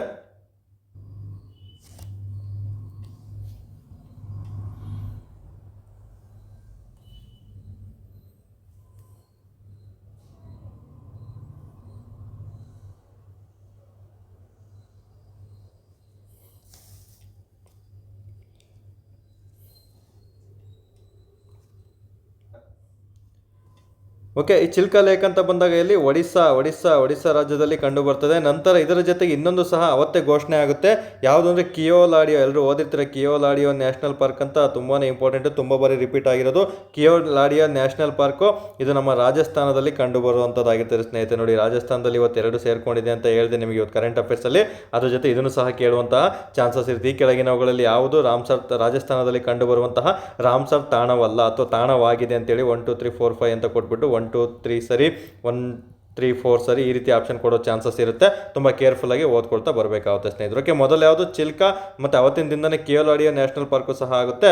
ಇವೆರಡು ಸಹ 1981ರಲ್ಲಿ ಇವು ಭಾರತದಲ್ಲಿ ಮೊದಲ ಒಂದು ರಾಮ್ಸರ್ ತಾಣವಾಗಿ ಸೇರ್ಪಡೆ ಆಗ್ತಾ ಬರ್ತದೆ ಸ್ನೇಹಿತರೆ, ನೆನಪಲ್ಲಿ ಇಟ್ಕೋಬೇಕಾಗುತ್ತೆ. ಇದನ್ನು ಸಹ ತುಂಬಾ ಇಂಪಾರ್ಟೆಂಟ್ ಆಗಿರುವಂಥದ್ದು, ತುಂಬ ಬಾರಿ ಎಕ್ಸಾಮಲ್ಲಿ ರಿಪೀಟ್ ಆಗಿರುವಂತಹ ಒಂದು ಪ್ರಶ್ನೆ ಆಗಿರ್ತದೆ. ಓಕೆ, ನಂತರ ನಾವು ನೋಡ್ತಾ ಬರೋದಾದರೆ ಇನ್ನು ಯಾವ ರೀತಿ ಇಲ್ಲಿ ಪ್ರಶ್ನೆ ಕೇಳ್ತಾನೆ. ಓಕೆ, ನಮಗೆ ಫಸ್ಟ್ ಯಾವುದು ಅಂತ ನೋಡಿದರೆ ಅದೇ ಥರ ಭಾರತದಲ್ಲಿರುವಂತಹ ಅತಿ ದೊಡ್ಡ ರಾಮ್ಸರ್ ತಾಣ ಯಾವುದು ಅಂತ ಪ್ರಶ್ನೆ ಕೇಳಿದರೆ ಸುಂದರ್ಬನ್ಸ್ ರಾಮ್ಸರ್ ತಾಣ. ಸುಂದರ್ಬನ್ಸ್ ಎಲ್ಲಿ ಕಂಡುಬರುತ್ತೆ? ವೆಸ್ಟ್ ಬೆಂಗಾಲ್, ಒಂದು ಏನು ಪಶ್ಚಿಮ ಬಂಗಾಳ, ಕೋಲ್ಕತ್ತಾ ಅಂತ ಏನು ಕರಿತೀವಲ್ಲ ಸ್ನೇಹಿತರೆ, ಅದು ನಮ್ಮ ಒಂದು ಭಾರತದ ಅತಿ ದೊಡ್ಡ ಸುಂದರ್ಬನ್ಸ್ ಅಂದರೆ ಅತಿ ದೊಡ್ಡ ರಾಮ್ಸರ್ ತಾಣ ಯಾವುದು ಅಂತ ಕೇಳಿದರೆ ಸುಂದರ್ಬನ್ಸ್ ಆಗಿರುತ್ತೆ, ನೆನ್ಪಿಟ್ಕೋಬೇಕಾಗುತ್ತೆ ಸ್ನೇಹಿತರೆ. ಇದನ್ನು ಸಹ ಎಕ್ಸಾಮ್ ದೃಷ್ಟಿಯಿಂದ ತುಂಬಾ ಇಂಪಾರ್ಟೆಂಟ್ ಆಗಿರುತ್ತೆ. ನಂತರ ಇನ್ನೊಂದು ಥರ ಪ್ರಶ್ನೆ ಕೇಳೋದಾದರೆ ನಿಮಗೆ ಫಸ್ಟ್ ನೋಡಿದ್ರಿ ಬಿಗ್ ಕೇಳಿದ್ರಿ, ಹಾಗಾದರೆ ಸ್ಮಾಲ್ ಒಂದು ಇರಲೇಬೇಕಲ್ಲ.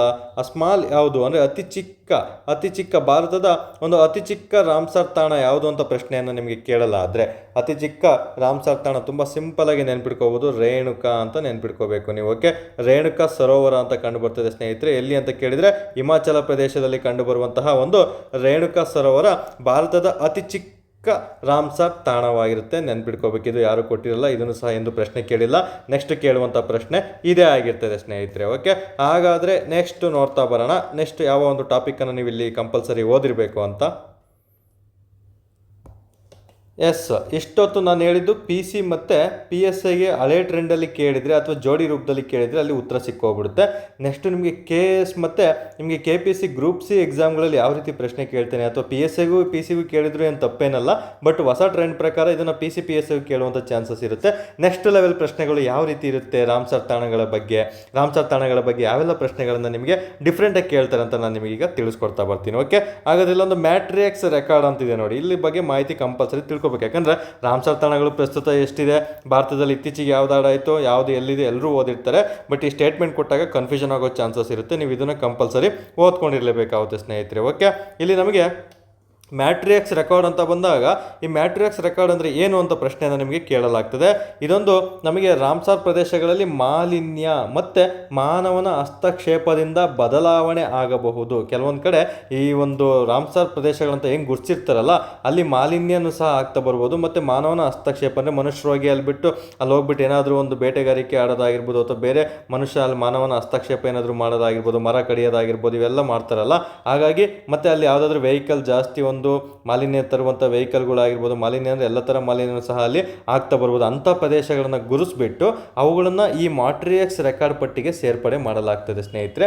ಅದು ಮಾಹಿತಿ ಆಗಿರುತ್ತೆ ಇದ್ರ ಬಗ್ಗೆ. ನಮಗೆ ಈ ಅಂತಾರಾಷ್ಟ್ರೀಯ ಪ್ರಾಮುಖ್ಯತೆ ಒಂದು ಜೌಗು ಪ್ರದೇಶಗಳು ಮಾಲಿನ್ಯ ಮತ್ತು ಇತರ ಮಾನವ ಹಸ್ತಕ್ಷೇಪದ ಪರಿಣಾಮಗಳಲ್ಲಿ ಇಲ್ಲಿರುವಂಥ ಕೆಲವೊಂದು ಲಕ್ಷಣಗಳು ಚೇಂಜ್ ಆಗ್ತಾ ಬರ್ತವೆ. ಈ ಲಕ್ಷಣಗಳು ಚೇಂಜ್ ಆಗ್ತವಲ್ಲ, ಎಲ್ಲಿ ಲಕ್ಷಣಗಳು ಚೇಂಜ್ ಆಗ್ತವೋ ಅವನ್ನೆಲ್ಲ ಮ್ಯಾಟ್ರಿಕ್ಸ್ ರೆಕಾರ್ಡಿಗೆ ಸೇರ್ಪಡೆ ಮಾಡಲಾಗ್ತದೆ. ಈ ಸ್ಟೇಟ್ಮೆಂಟನ್ನು ನೀವು ನೆನಪಲ್ಲಿಟ್ಕೊಂಡಿರ್ಬೇಕಾಗುತ್ತೆ. ತುಂಬಾ ಸಿಂಪಲ್ಲು. ಈ ರಾಮ್ಸರ್ ತಾಣಗಳಂತ ಓದಿದ್ರಲ್ಲ, ಅದಕ್ಕೇನಾದರೂ ಸ್ವಲ್ಪ ಏನಾದರೂ ಕೆಡುಕು ಬಂತಂದರೆ, ಏನಾದರೂ ಆಯ್ತಂದರೆ ಅಂಥ ಸಂದರ್ಭದಲ್ಲಿ ಅವುಗಳನ್ನು ಮ್ಯಾಟ್ರಿಕ್ಸ್ ರೆಕಾರ್ಡಿಗೆ ಆಡಪ್ ಮಾಡ್ತಾರೆ. ಇನ್ನೇನು ಹೋಗ್ತಾ ಇದೆ, ಇನ್ನೇನು ಇಲ್ಲೆಲ್ಲ ಒಂದು ಅಧ್ವಾನ ಮಾಡ್ತಿದ್ದಾರೆ ಜನಗಳೆಲ್ಲ ಸೇರ್ಕೊಂಡು, ಅಥವಾ ಮಾನವನ ಹಸ್ತಕ್ಷೇಪ ಅಥವಾ ಮಾಲಿನ್ಯ ಆಗ್ತಾ ಇದೆ ಅಂತ ಕಂಡು ಬರುತ್ತಲ್ಲ, ಅಂಥವುಗಳನ್ನು ಮ್ಯಾಟ್ರಿಕ್ಸ್ ರೆಕಾರ್ಡಿಗೆ ಸೇರ್ಪಡೆ ಮಾಡ್ತಾರೆ. ಅಂಥ ತಾಣಗಳಲ್ಲಿ ನಮ್ಮ ಭಾರತದಲ್ಲಿ ಟೋಟಲ್ 3 ತಾಣಗಳಿದ್ವು ಸ್ನೇಹಿತರೆ. ಮೊದಲ ಬಾರಿಗೆ ನಮಗೆ ಈ ಚಿಲ್ಕಾ ಲೇಕ್ ಇದೆಯಲ್ಲ, ಇದು ಆಡಾಯಿತು. ಬಟ್ ಈಗ ಹೇಳ್ತೀನಿ, ಇದ್ರ ಬಗ್ಗೆನೂ ತುಂಬ ಇಂಪಾರ್ಟೆಂಟ್ ಆಗಿರೋದು. ಬಟ್ ಇತ್ತೀಚೆಗೆ ಯಾವುದು 2 ನಮ್ಮ ಭಾರತದಲ್ಲಿರುವಂಥ ರಾಮ್ಸರ್ ಸೈಟ್ಗಳು ಮ್ಯಾಟ್ರಿಕ್ಸ್ ರೆಕಾರ್ಡ್ಗೆ ಸೇರಿದೆ ಅಂತ ಪ್ರಶ್ನೆ ಕೇಳಲಾಗ್ತದೆ. ಒಂದು ಲೋಕ್ಟಾಕ್ ಸರೋವರ ಕಂಡು ಬರ್ತದೆ, ಇನ್ನೊಂದು ಲೋಕ್ಟಾಕ್ ಸರೋವರ ಎಲ್ಲಿ ಕಂಡು ಬರುತ್ತೆ, ಎಲ್ಲರೂ ಸಹ ಓದಿರ್ತೀರ, ಮಣಿಪುರದಲ್ಲಿ ಕಂಡು ಬರ್ತದೆ, ನೆನ್ಪಿಟ್ಕೋಬೇಕು. ಇನ್ನೊಂದು ಕಿಯೋಲಾಡಿಯೋ ನ್ಯಾಷನಲ್ ಪಾರ್ಕ್ ಅಂತ ನಿಮಗೆ ಹೇಳಿದ್ನಲ್ಲ, ಈ ಕಿಯೋಲಾಡಿಯೋ ರಾಷ್ಟ್ರೀಯ ಉದ್ಯಾನವನ್ನು ಸಹ ಅಷ್ಟೇ ನಮಗೆ ಇಲ್ಲಿ ರಾಜಸ್ಥಾನದಲ್ಲಿ ಕಂಡು ಬರುತ್ತೆ ಅಂತ ಹೇಳಿದೆ. ಇವೆರಡೂ ಸಹ ಮ್ಯಾಟ್ರಿಕ್ಸ್ ರೆಕಾರ್ಡಿಗೆ ಸೇರಿರುವಂತಹ ಭಾರತದ ರಾಮ್ಸರ್ ತಾಣಗಳಾಗಿರ್ತವೆ, ನೆನಪಲ್ಲಿಟ್ಕೋಬೇಕು. ಇದನ್ನು ಸಹ ತುಂಬಾ ಇಂಪಾರ್ಟೆಂಟ್ ಆಗಿರುತ್ತೆ. ಹಾಗಾದರೆ ಇದೇನು ಸರ್ ಚಿಲ್ಕಾ ಲೇಕ್ ಅಂದರೆ ಏನು ಸರ್? ನೋಡಿ, ನಮಗೆ ಮ್ಯಾಟ್ರಿಕ್ಸ್ ರೆಕಾರ್ಡಿಗೆ ಸೇರಿದಂತಹ ಭಾರತದ ಒಂದು ಮೊದಲ ರಾಮ್ಸರ್ ತಾಣ ಯಾವುದು ಅಂತ ಕೇಳಿದರೆ ಚಿಲ್ಕಾ ಲೇಕ್ ಆಗಿರುತ್ತೆ. ಇದ್ರ ಬಗ್ಗೆ ಈಗೇನು ನೋಡಿ, ಮಾನವನ ಹಸ್ತಕ್ಷೇಪ ಮಾಲಿನ್ಯ ಆಗುತ್ತೆ ಅಂತ ಹೇಳ್ಬಿಟ್ಟು ಇದನ್ನು ಮ್ಯಾಟ್ರಿಕ್ಸ್ ರೆಕಾರ್ಡ್ಗೆ ಸೇರಿಸಿರ್ತಾರೆ ಸ್ನೇಹಿತರೆ. ಬಟ್ ಈ ಮ್ಯಾಟ್ರಿಕ್ಸ್ ರೆಕಾರ್ಡ್ಗೆ ಸೇರಿಸಿದಾಗ ಇಲ್ಲಿ ಒಳ್ಳೆ ಸುರಕ್ಷತೆಯನ್ನು ಕೊಡ್ತಾ ಬರ್ತಾರೆ ಅವರು. ತುಂಬಾ ಸುರಕ್ಷತೆ ಮತ್ತು ಅದ್ರ ಬಗ್ಗೆ ಕಂಪ್ಲೀಟ್ ಕೆಲವೊಂದು ಸ್ಟ್ರಿಕ್ಟ್ ಅನ್ನೋ ಒಂದು ರೂಲ್ಸ್ ರೆಗ್ಯುಲೇಷನನ್ನು ಅಲ್ಲಿ ಮಾಡಿರ್ತಾರೆ. ಹಾಗಾಗಿ ಈ ಚಿಲ್ಕಾ ಲೇಕಲ್ಲಿ ಯಾವುದೇ ಥರ ಇತ್ತೀಚೆಗೆ ಮಾಲಿನ್ಯ ಮತ್ತು ಮಾನವನ ಹಸ್ತಕ್ಷೇಪ ಆಗಿರಲ್ಲ. ಹಾಗಾಗಿ ಇದನ್ನು ಕೈ ಬಿಟ್ಬಿಡ್ತಾರೆ. ಇನ್ನು ಮುಂದೆ ಕರೆಕ್ಟಾಗಿದೆ ಚಿಲ್ಕಾ ಲೇಕು, ಇದನ್ನೇ ಕ್ಯಾರಿ ಓವರ್ ಮಾಡ್ಕೊಂಡು ಹೋಗಲಿ ಇವರು ಅಂತ ಹೇಳ್ಬಿಟ್ಟು ಇದನ್ನು ಕೈ ಬಿಡಲಾಗಿದೆ. ಹಾಗಾಗಿ ಇದನ್ನು ತೆಗೆದು ಹಾಕಲಾಗಿದೆ. ಸದ್ಯಕ್ಕೆ ಇದು ನಮಗೆ ಮ್ಯಾಟ್ರಿಕ್ಸ್ ರೆಕಾರ್ಡಲ್ಲಿ ಈ ಚಿಲ್ಕ ಲೇಕು ಇರೋದಿಲ್ಲ ಸ್ನೇಹಿತರೆ. ಮುಂಚೆ ಮತ್ತು ಫಸ್ಟ್ ಇದ್ದಿದ್ದು ಯಾವುದು ಅಂತ ಕೇಳಿದರೆ ಚಿಲ್ಕ ಲೇಕ್ ಆಗಿರುತ್ತೆ. ಪ್ರಸ್ತುತ ಇರೋದು ಕೇವಲ 2 ನೆನಪಲ್ಲಿಟ್ಕೋಬೇಕು. ಈ ರೀತಿಯೂ ಸಹ ನಿಮಗೆ ಪ್ರಶ್ನೆಗಳನ್ನು ಕೇಳಲಾಗ್ತದೆ, ನೆನಪಲ್ಲಿರಬೇಕು. ಸ್ಟೇಟ್ಮೆಂಟ್ ರೂಪದಲ್ಲಿ ನಾನೇನು ನಿಮ್ಮ ಬಾಯಲ್ಲಿ ಹೇಳಿದ್ದೀನಿ ಅದನ್ನು ಸ್ಟೇಟ್ಮೆಂಟ್ ಮೂಲಕ ಅವರು ಎಕ್ಸಾಮಲ್ಲಿ ಕೇಳಿದರೆ ನೀವು ಉತ್ತರಿಸೋಕ್ಕೆ ನನ್ನ ಅಭ್ಯರ್ಥಿಗಳು ರೆಡಿಯಾಗಿರಬೇಕು. ತುಂಬಾ ಇಂಪಾರ್ಟೆಂಟ್ ಆಗಿರುವಂತಹ ಒಂದು ಟಾಪಿಕ್ ಆಗಿರುತ್ತೆ. ಓಕೆ, ಇಷ್ಟು ಅಂಶಗಳು ಮ್ಯಾಟ್ರಿಕ್ಸ್ ರೆಕಾರ್ಡಿಗೆ ಸಂಬಂಧಪಟ್ಟಂತೆ ನೀವು ಮಾಹಿತಿಯನ್ನು ತಿಳ್ಕೊಂಡಿರಬೇಕಾಗುತ್ತೆ. ನಂತರ ನಮಗೆ ಓಕೆ, ಇನ್ನೂ ನೆಕ್ಸ್ಟ್ ಲೆವೆಲ್ ಪ್ರಶ್ನೆ ಹೋದರೆ ಕೆಲವೊಂದು ಜೌಗು ಭೂಮಿ ನಗರಗಳಂತ ಕೊಟ್ಟಿದ್ದಾರೆ ಸ್ನೇಹಿತರೆ ಕಾನ್ಸೆಪ್ಟು. ಇದು UPSCಯಲ್ಲಿ ನಿಮಗೆ ಪ್ರಶ್ನೆ ಆಗಿತ್ತಿದು. ಓಕೆ, ಜೌಗು ಭೂಮಿ ನಗರಗಳು ನಮಗೆ ಭಾರತದಲ್ಲಿ ಒಟ್ಟು ಪ್ರಪಂಚದಲ್ಲೂ ಜೌಗು ಭೂಮಿ ನಗರಗಳಂತ ಕನ್ಸಿಡರ್ ಮಾಡಿದ್ದಾರೆ. ನರೇಂದ್ರ ಮೋದಿ ಅವರು ಸಹ ಕನ್ಸಿಡರ್ ಮಾಡಿದರು. ಜೌಗು ಭೂಮಿ ನಗರಗಳು ಭಾರತದಲ್ಲಿ ಎಷ್ಟಿದೆ ಅಂತ ಪ್ರಶ್ನೆ ಕೇಳಿದರೆ, ಒಂದು ಮೊದಲ ಬಾರಿಗೆ ನಮಗೆ ಇದರಲ್ಲಿ ಸೇರ್ಪಡೆ ಆಗಿದ್ದು ಜೌಗು ಭೂಮಿ ನಗರ ಅಂತ ಹೇಳ್ಬಿಟ್ಟು ಒಂದು ಇಂದೋರ್ ಇದೆಯಲ್ಲ ಮಧ್ಯಪ್ರದೇಶ, ಈ ಇಂದೋರ್ ಮಧ್ಯಪ್ರದೇಶದಲ್ಲಿ ಒಂದು ತಾಣವನ್ನು ಅದು ಗುರುತಿಸಿರ್ತಾರೆ. ನಂತರ ನಮಗೆ ಒಂದು ಉದಯಪುರ ಅಂತ ಹೇಳಿದ್ನಲ್ಲ, ಉದಯಪುರ ರಾಜಸ್ಥಾನದಲ್ಲಿ ಕಂಡುಬರುವಂತಹ ಉದಯಪುರನೂ ಅಷ್ಟೇ ಜೌಗು ಭೂಮಿ ನಗರಗಳಾಗಿರುತ್ತೆ. ಜೌಗು ಭೂಮಿ ನಗರಗಳಿಗೆ ಸೇರಿರುವ ಭಾರತದ ನಗರಗಳು ಯಾವುದು ಅಂತ ಕೇಳಿದರೆ ಇಂದೋರ್ ಮತ್ತು ಉದಯಪುರ ಆಗಿರುತ್ತೆ. ಏನು ಈ ಜೌಗು ಭೂಮಿ ಅಂತ ನಗರಗಳಂತ ಏನಂತ ಹೇಳಿದರೆ ಇದನ್ನು ಸಹ ಏನು ರಾಮ್ಸರ್ ತಾಣಗಳಂತ ಓದಿದ್ರಲ್ಲ ಇದರಲ್ಲಿ ಒಂದು ಭಾಗ ಆಗಿರ್ತದೆ ಸ್ನೇಹಿತರೆ. ರಾಮ್ಸರ್ ತಾಣಗಳಲ್ಲಿ ಒಂದು ಭಾಗ ಆಗಿರುತ್ತೆ. ಇದನ್ನು ಸಹ ನಮಗೆ ಎಕ್ಸಾಮ್ ದೃಷ್ಟಿಯಿಂದ ಈ 2014-15 ಇದೆ. ಓಕೆ, ಒಟ್ಟು 2015ರಲ್ಲಿ ಏನು ಇದಾಯ್ತಲ್ಲ ಸ್ನೇಹಿತರೆ, ಅದು ಪ್ಯಾರಿಸ್ ಒಪ್ಪಂದ ಆಯ್ತಲ್ಲ. ಈ ಪ್ಯಾರಿಸ್ ಒಪ್ಪಂದದ ಸಂದರ್ಭದಲ್ಲಿ ಅಥವಾ ಒಂದು COP12 ಅಂತ ಏನು ನಮಗೆ ಪ್ರತಿ ವರ್ಷ COP ಒಪ್ಪಂದಗಳಾಗ್ತಾವಲ್ಲ ಆ ಒಪ್ಪಂದದಲ್ಲಿ ಈ ಕಾರ್ಯಕ್ರಮವನ್ನು ಸಹ ಅನುಮೋದನೆ ಮಾಡಲಾಯಿತು. ಯಾವುದು ಜೌಗು ಭೂಮಿ ನಗರಗಳು ಅಂಥ ನಗರಗಳಲ್ಲಿ ಸೇರ್ಪಡೆಯಾದಂತಹ ಭಾರತದ ನಗರಗಳು ಯಾವುದು ಅಂತ ಕೇಳಿದರೆ ಇಂದೋರ್ ಮತ್ತು ಉದಯಪುರ ಆಗಿರುತ್ತೆ. ನೆನ್ಪಿಟ್ಕೋಬೇಕು, ಇದನ್ನು ಸಹ ಎಕ್ಸಾಮ್ ದೃಷ್ಟಿಯಿಂದ ತುಂಬಾ ಇಂಪಾರ್ಟೆಂಟ್ ಆಗಿರುತ್ತೆ. ಓಕೆ, ಇಷ್ಟು ಮಾಹಿತಿಯನ್ನು ಸಹ ನೀವು ಕಂಪಲ್ಸರಿ ಜೌಗು ಭೂಮಿಗಳು ಅಥವಾ ನಮಗೆ ರಾಮ್ಸರ್ ತಾಣಗಳು ಅಂತ ಬಂದಾಗ ಮಾಹಿತಿಯನ್ನು ತಿಳ್ಕೊಬೇಕಾಗುತ್ತೆ ಸ್ನೇಹಿತರೆ. ಹಾಗಾದರೆ ನೆಕ್ಸ್ಟ್ ನೋಡುವಂಥ ಟಾಪಿಕ್ಕು PC-ಗೆ ತುಂಬ ಸಿಂಪಲ್ ಆಗಿ ಕೇಳುವಂತಹ ಟಾಪಿಕ್ಕು ಮತ್ತು PSIಗೆ ಒಂದು ಜೋಡಿ ರೂಪದಲ್ಲಿ ಕೇಳುವಂಥ ಟಾಪಿಕನ್ನು ನೋಡ್ತಾ ಬರೋಣ. ಅವೇ ಭಾರತದಲ್ಲಿರುವಂತಹ ಪ್ರಮುಖ ರಾಮ್ಸರ್ ತಾಣಗಳು. ಟೋಟಲ್ ನಾನು ಆಲ್ರೆಡಿ 91 ಇದೆ ಅಂತ ಹೇಳಿದರೆ 91 ಓದಿ ನಾವು ನೆನ್ಪಿಟ್ಕೊಳಕ್ಕೆ ಆಗಲ್ಲ ಸ್ನೇಹಿತರೆ. ಬಟ್ ತುಂಬ ಬಾರಿ ರಿಪೀಟ್ ಆಗಿರೋದು ಮುಂದೆ ಕೇಳುವಂಥದ್ದನ್ನು ನಾನು ನಿಮಗೆ ಇಲ್ಲಿ ತಿಳಿಸ್ಕೊಡ್ತಾ ಬರ್ತೀನಿ. ಅವನ್ನ ಓದಿದರೆ ಸಾಕಾಗಿರುತ್ತೆ. ಇಷ್ಟರಲ್ಲಿ ನಿಮಗೆ ಪ್ರಶ್ನೆ ಸಿಗುತ್ತೆ. ಅಥವಾ ನಿಮಗೆ ಜೋಡಿ ರೂಪದಲ್ಲಿ ಕೊಟ್ಟಿದ್ರೆ ಅಥವಾ ನಿಮಗೆ ಒಂದು ಹೊಂದಿಸಿ ಬರೀ ರೂಪದಲ್ಲಿ ಕೊಟ್ಟಿದ್ರೆ ನಿಮಗೆ ಆರಾಮ್ಸೆ 2 ಗೊತ್ತಿದ್ರೆ ಇನ್ನೆರಡನ್ನು ಆರಾಮ್ಸೆ ಗುರುಸ್ಕೊಳ್ತಾ ಬರ್ಬೋದು. ಆ ರೀತಿಯೇ ನಿಮಗೆ ಆಪ್ಷನ್ಗಳನ್ನು ಕೊಟ್ಟಿರ್ತಾರೆ, ಎದುರು ಕೊಡುವಂಥ ಅವಶ್ಯಕತೆ ಇಲ್ಲ. ಬಟ್ ನಮಗೆ ಪ್ರಸ್ತುತ ನಮಗೆ ಸದ್ಯಕ್ಕೆ ಪ್ರಮುಖ ರಾಮ್ಸರ್ ತಾಣಗಳನ್ನು ನೋಡ್ತಾ ಬರೋಣ. ಈಗ ಮೊದಲನೇದಾಗಿ ಕೊಲ್ಲೇರು ಸರೋವರ ತುಂಬ ಬಾರಿ ರಿಪೀಟ್ ಆಗಿದೆ. ಇದು ಆಂಧ್ರ ಪ್ರದೇಶದಲ್ಲಿ ಕಂಡುಬರುವಂಥದ್ದಾಗಿರ್ತದೆ. ನಂತರ ನಾಲ್ ಸರೋವರ, ಈ ನಾಲ್ ಸರೋವರ ಅಂತ ಬಂದಾಗ ಇದು ಗುಜರಾತ್ನಲ್ಲಿ ಕಂಡುಬರುವಂತಹ ಒಂದು ರಾಮ್ಸರ್ ತಾಣವಾಗಿರುತ್ತೆ. ನಂತರ ನೋಡಿ ನಾಲ್ ಸರೋವರ ಅಂತ ಇನ್ನೊಂದು ನಿಕ್ಕಿ ಸರೋವರ ಅಂತಿದೆ. ಇದನ್ನು ಜಾಯ್ನ್ ಆಗಿಲ್ಲ ರಾಮ್ಸರ್ ತಾಣಕ್ಕೆ. ಬಟ್ ಇದು ಕಂಡುಬರೋದು ರಾಜಸ್ಥಾನದಲ್ಲಿ. ಕನ್ಫ್ಯೂಷನ್ ಮಾಡ್ಕೋಬಾರ್ದು, ಯಾವಾಗಲೂ ಹೇಳ್ತಾ ಇರ್ತೀನಿ. ನಿಕ್ಕಿ ಸರೋವರ ಕಂಡುಬರೋದು ರಾಜಸ್ಥಾನ, ನಾಲ್ ಸರೋವರ ಕಂಡುಬರೋದು ಗುಜರಾತ್. ನಾಲ್ ಸರೋವರ ರಾಮ್ಸರ್ ತಾಣಕ್ಕೆ ಸೇರಿರುವಂಥದ್ದಾಗಿರುತ್ತೆ. ನಂತರ ಅಷ್ಟಮುಡಿ ವೆಂಬನಾಡು ಹೆಸರು ಹೇಳ್ತಾ ಇದೆ, ಕೇರಳದಲ್ಲಿ ಕಂಡುಬರ್ತದೆ. ನಂತರ ಚಿಲ್ಕಾ ಮತ್ತು ಬಿತರ್ಕನಿಕಾ ಒರಿಸ್ಸಾ ಆಗಿರ್ತಾರೆ ಸ್ನೇಹಿತರೆ. ಗೈರ್ ಮಾತಾ ಬಿತರ್ಕನಿಕಾ ಅಂತ ಕರೀತಾರೆ. ವಕೀಲ ಅಲಿವ್ ರಿಡ್ಲೆ ಆಮೆಗಳು ಕಂಡುಬರ್ತಾವೆ ಅಂತ ಕಳೆದ ಕ್ಲಾಸಲ್ಲಿ ಎನ್ವೈರ್ನಮೆಂಟ್ ಕ್ಲಾಸಲ್ಲಿ ಹೇಳಿದೆ ಸ್ನೇಹಿತರೆ. ದಯವಿಟ್ಟು ಯಾರೆಲ್ಲ EVS ಎನ್ವೈರ್ನಮೆಂಟ್ ಕ್ಲಾಸ್ನ ಆಲ್ರೆಡಿ ಕ್ಲಾಸ್ 8ವರೆಗೂ ನಮಗೆ ಹಳೆ ವಿಡಿಯೋದಲ್ಲಿ ಅಪ್ಲೋಡ್ ಮಾಡಿದ ಸ್ನೇಹಿತರೆ, ಅವುಗಳನ್ನ ನೋಡಿಕೊಂಡೆ ನೀವು ಮುಂದಕ್ಕೆ ಬರ್ತಾ ಬರಬೇಕಾಗುತ್ತೆ. ಯಾಕಂದರೆ ಕಂಪ್ಲೀಟ್ ಎನ್ವೈರ್ನಮೆಂಟ್ ಟಾಪಿಕ್ ಮುಗಿಸುವಂತಹ ಒಂದು ಯೋಜನೆ ಇದಾಗಿರ್ತದೆ. ಎಲ್ಲ ಕ್ಲಾಸಸ್ಸನ್ನು ಸಹ ನಿಮಗೆ ಎನ್ವೈರ್ನಮೆಂಟಲ್ಲಿ ಮುಗಿಸ್ಕೊಡ್ತಾ ಬರ್ತೀನಿ ಸ್ನೇಹಿತರೆ. ಹಾಗಾಗಿ ಆರ್ಡರ್ ವೈಸ್ ಓದ್ಕೊಳ್ತಾ ಬಂದರೆ ನಿಮಗೂ ಕನ್ಫ್ಯೂಷನ್ ಆಗಲ್ಲ. ನಂತರ ಉಲಾರ್ ಲೇಕ್ ಎಲ್ಲರೂ ಗೊತ್ತು, ಸಿಹಿ ನೀರಿನ ಸರೋವರ ಅಂತ ಜಮ್ಮು ಕಾಶ್ಮೀರದಲ್ಲಿ ಕಂಡು ಬರ್ತದೆ. ನಂತರ ರೇಣುಕಾ ಸಾಗರ ಒಂದು ಭಾರತದ ಅತಿ ಚಿಕ್ಕ ಒಂದು ರಾಮ್ಸರ್ ತಾಣ ಹೇಳಿದ್ನಲ್ಲ, ಹಿಮಾಚಲ ಪ್ರದೇಶ ರೇಣುಕಾ ಸಾಗರ ಆಗಿರುತ್ತೆ. ಸಾಂಬಾರ್ ಸರೋವರ ಕಂಡುಬರೋದು ರಾಜಸ್ಥಾನದಲ್ಲಿ ಕಂಡುಬರ್ತದೆ. ನಂತರ ರುದ್ರಸಾಗರ ಕೆರೆ ಇಂಥ ಓದ್ಕೋಬೇಕು, ತುಂಬಾ ನೆನಪು ನೋಡಿ. ರೇಣುಕಾ ಸಾಗರ ಹಿಮಾಚಲ ಪ್ರದೇಶ, ರುದ್ರಸಾಗರ ಅಂತ ಬಂದಾಗ ತ್ರಿಪುರ ಆಗಿರುತ್ತೆ. ಕನ್ಫ್ಯೂಷನ್ ಮಾಡ್ಕೋಬಾರ್ದು. ನಂತರ ಪಾಯಿಂಟ್ ಕ್ಯಾಲಿಮರ, ಇದು ತುಂಬಾ ಇಂಪಾರ್ಟೆಂಟ್. ವನ್ಯಜೀವಿ ಧಾಮ ಟೈಮಲ್ಲಿ ಹೇಳಿದ್ದೆ ತಮಿಳುನಾಡಿನಲ್ಲಿ ಕಂಡು ಬರ್ತದೆ ಅಂತ. ನಂತರ ಸುಂದರ್ಬನ್ಸ್, ಇದು ವೆಸ್ಟ್ ಬೆಂಗಾಲಲ್ಲಿ ಕಂಡುಬರುವಂತಹ ಪ್ರಮುಖ ರಾಮ್ಸರ್ ತಾಣಗಳಾಗಿರ್ತವೆ ಸ್ನೇಹಿತರೆ. ಇನ್ನೊಂದು ಸುಲ್ತಾನ್ಪುರ್, ಇದ್ರ ಬಗ್ಗೆ ಪ್ರಶ್ನೆ ಕೇಳಿದ್ದೇನೆ. ಸುಲ್ತಾನ್ಪುರ್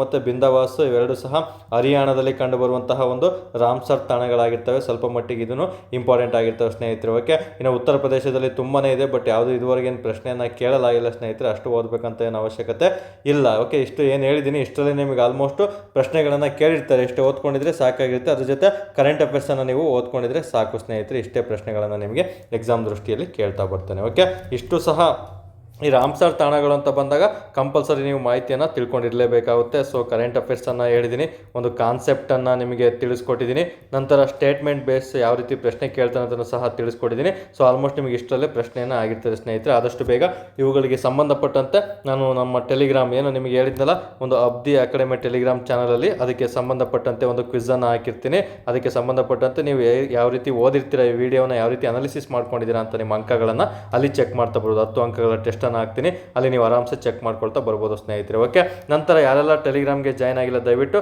ಜಾಯ್ನ್ ಆಗ್ತಾ ಬನ್ನಿ. ನಂತರ ಯಾರಿಗೆಲ್ಲ ವಿಡಿಯೋ ಇಷ್ಟ ಆಗಿದೆ ದಯವಿಟ್ಟು ಕಮೆಂಟ್ ಮೂಲಕ ತಿಳಿಸ್ಕೊಡ್ಬೇಕಾಗುತ್ತೆ. ಕಮೆಂಟ್ ಮಾಡೋದ್ರಿಂದ ನಮ್ಮ ಒಂದು ಎನರ್ಜಿನೂ ಸಹ ಬೂಸ್ಟ್ ಆಗ್ತಾ ಇರುತ್ತೆ ಸ್ನೇಹಿತರೆ. ಓಕೆ, ಲೈಕ್ ಮಾಡಿ, ನಂತರ ಅದಕ್ಕೆ ಒಂದು ಸೂಕ್ತವಾದಂಥ ಒಂದು ಕಮೆಂಟನ್ನು ಮಾಡಿ. ಇನ್ನೂ ಏನಾದರೂ ಹೇಳ್ಬೇಕಂದ್ರೆ ಅದನ್ನು ಸಹ ನೀವು ಕಮೆಂಟ್ ಮಾಡ್ತಾ ಬರ್ಬೋದು ಸ್ನೇಹಿತರೆ. ಮತ್ತು ತುಂಬ ವಿಡಿಯೋ ಇಷ್ಟ ಆಗಿದ್ದರೆ, ಬೇರೆಯವರಿಗೆ ಉಪಯುಕ್ತ ಆಗುತ್ತೆ ಅನ್ನೋದಾದರೆ ಇದನ್ನು ಶೇರ್ ಮಾಡ್ತಾ ಬನ್ನಿ ನಿಮ್ಮ ಸ್ನೇಹಿತರಿಗೆ ದಯವಿಟ್ಟು. ಓಕೆ, ಇದು ನನ್ನೊಂದು ರಿಕ್ವೆಸ್ಟ್ ಆಗಿರ್ತದೆ ಸ್ನೇಹಿತರೆ. ಓಕೆ, ಯಾಕೆ ನಾವೆಲ್ಲ ಇಷ್ಟೆಲ್ಲ ಮಾಡ್ತೀವಿ ಅಂದರೆ ಒಂದು ವಿಡಿಯೋಗೆ ಮಿನಿಮಮ್ 2 to 3 hours ನಾವು ಪ್ರಿಪೇರ್ ಆಗಿಬಿಟ್ಟು ಹೇಳಿರ್ತೀವಿ ಅಂದರೆ ಅದು ತುಂಬ ಜನಕ್ಕೆ ಶೇರ್ ಆದ್ರೇ ಅವಾಗಲೇ ನಮಗೂ ಸಹ ಖುಷಿ ಆಗ್ತಾ ಬರೋದು. ನೀವು ಅದನ್ನು ಇಷ್ಟಪಟ್ಟು ಕಮೆಂಟ್ ಮಾಡಿದರೆ ಅವಾಗ ಇನ್ನೂ ನಮಗೆ ತುಂಬ ಖುಷಿ ಆಗ್ತಾ ಬರುತ್ತೆ, ಮುಂದಿನ ವಿಡಿಯೋ ಮಾಡೋದಕ್ಕೆ ತುಂಬ ಸಹಕಾರ ಆಗಿರ್ತದೆ ಸ್ನೇಹಿತರೆ. ಓಕೆ, ನಮಗೆ ಈ ಅಬ್ದಿ ಅಕಾಡೆಮಿ ಅಂತ ಬಂದಾಗ ನಿಮಗೆ ಎಲ್ಲ ಥರ ಮಾಹಿತಿಯನ್ನು ಕಂಪ್ಲೀಟ್ ನಾನು ತಿಳಿಸ್ಕೊಡ್ತಾ ಬರ್ತೀನಿ. ಎನ್ವೈರ್ಮೆಂಟಲ್ಲಿ ಯಾವುದು ಥರ ನಿಮಗೆ ಒಂದು ಮಾರ್ಕ್ಸ್ಗಳು ಅಂಕಗಳು ಮಿಸ್ ಆಗಂಗಿಲ್ಲ, ಆ ರೀತಿ ಕ್ಲಾಸಸನ್ನು ನಿಮಗೆ ನಾನು ಏನೆಲ್ಲ ಹೇಳಿದ್ದೀನಿ ಮಾಡ್ಕೊಡ್ತೀನಿ ಅಂತ ಎಲ್ಲನೂ ಸಹ ನಿಮಗೆ ತಿಳಿಸ್ಕೊಡ್ತಾ ಬರ್ತೀನಿ ಸ್ನೇಹಿತರೆ. ಓಕೆ, ನಮ್ಗೆ ಯಾರಾದರೂ ಕಮೆಂಟ್ ಬಾಕ್ಸಲ್ಲಿ ನಿಮಗೆ ಏನಾದರೂ ಲಿಂಕ್ ಸಿಕ್ಕಿಲ್ಲ ಅಂದರೆ ಕಮೆಂಟ್ ಬಾಕ್ಸಲ್ಲಿ ನಾನು ಅದರ ಲಿಂಕನ್ನು ಶೇರ್ ಮಾಡಿರ್ತೀನಿ. ನೀವು ಅದನ್ನು ಕ್ಲಿಕ್ ಮಾಡೋದ್ರ ಮೂಲಕ ಡೈರೆಕ್ಟ್ ಟೆಲಿಗ್ರಾಮ್ಗೆ ಜಾಯ್ನ್ ಆಗ್ತಾ ಬರ್ಬೋದು ಸ್ನೇಹಿತರೆ. ಇಷ್ಟು ಹೇಳ್ತಾ ಇವತ್ತಿನ ಒಂದು ಕ್ಲಾಸಸನ್ನು ಮುಗಿಸ್ಕೊಳ್ತಾ ಇದ್ದೀನಿ ಸ್ನೇಹಿತರೆ. ಧನ್ಯವಾದಗಳು.